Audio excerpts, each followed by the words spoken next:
an historic decision of 1847 that is commemorated here on the wall of this chamber, which can bring into view for us and bring into mind for us some of the key elements, some of the most important dimensions of this present moment in our province's political history, the moment in which this speech from the throne is being received. And so, to begin with, I want to note about the historic and decisive decision of June 9th, 2009, using the words from the speech from the throne, is that it is a historic decision which, like the historic decision of 1847, is in very important respects rural in its character and in its core.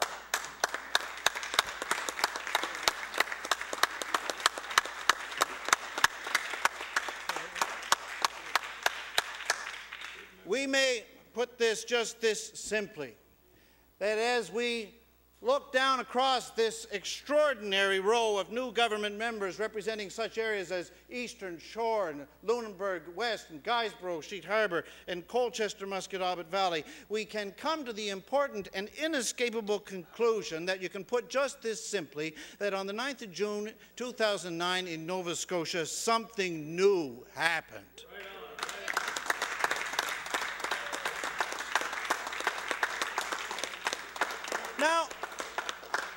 Now, when you say something new has happened, we're saying something that in our province is of extreme importance. For if there is one thing that has held us back in our culture, it is the long-term, deep-seated idea that has been rooted amongst our people through many of the generations when so much of our experience has been people going off to have their lives in other places. If there's one thing that has held us back as a people, it is the deep-seated idea that everything interesting and everything really worthwhile and everything really engageable is something that takes place somewhere else. And this is something that we can see in many different places in our culture as a people of the province. We can just think, for example, about what I think anyone would agree is the greatest novel to have been written in the writing of the Honourable Leader of the Opposition, Ernest Buckler's The Mountain in the Valley. There is that image there, if anybody's ever read the book. The figure, young David, is standing in wartime out in a field, and he's watching the troop trains go by and all the things of excitement he formulates. All this excitement that's all going in engageable life and an interesting, all this is going to take place somewhere else. Or we can also think about the novel written by the great poet and novelist from the writing of Hans West, Alden Nowlan, the novel Various Persons Named Kevin O'Brien, where Nowlan has the young Kevin, whose whole life experience has been within Hants County,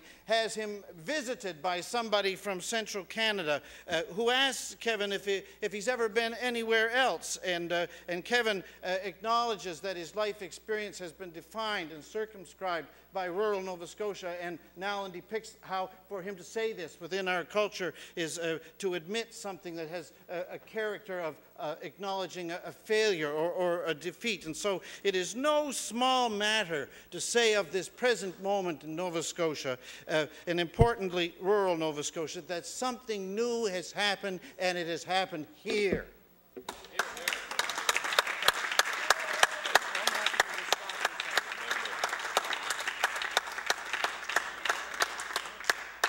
May I, Mr. Speaker, defer for a moment to the member for Hammonds Plains Upper Sackville?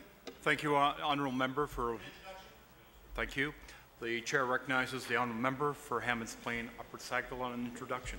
Thank you very much, Mr. Speaker, and I thank the Honourable Member for Colchester Muquodoboit Valley for allowing me to do the introduction.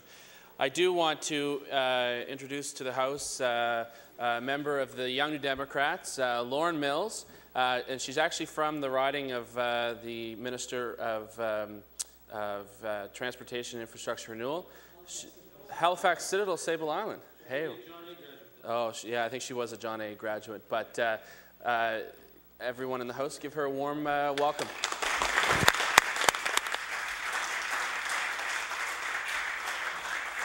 Thank you. The chair recognizes the honourable member from Colchester, Muquodoboit Valley.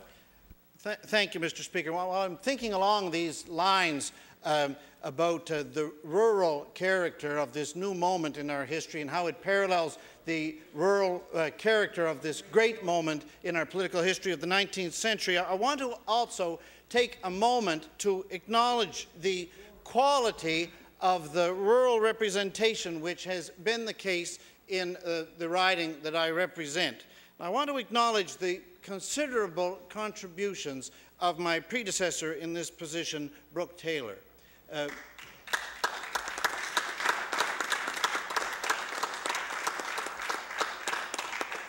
I don't suppose there would be very many people who would be any more qualified than me to say this, having campaigned opposite from Brooke in one election and then in his shadow in a second, that I've had the personal experience in hundreds of homes of hearing about how his personal interventions over a decade and a half had made a real difference in people's circumstances and incomes. So I don't want this moment to pass without registering my acknowledgement of the truth that Brooke carries with him now into retirement from 16 years service here, the thing that cannot be bought, the regard of his own people.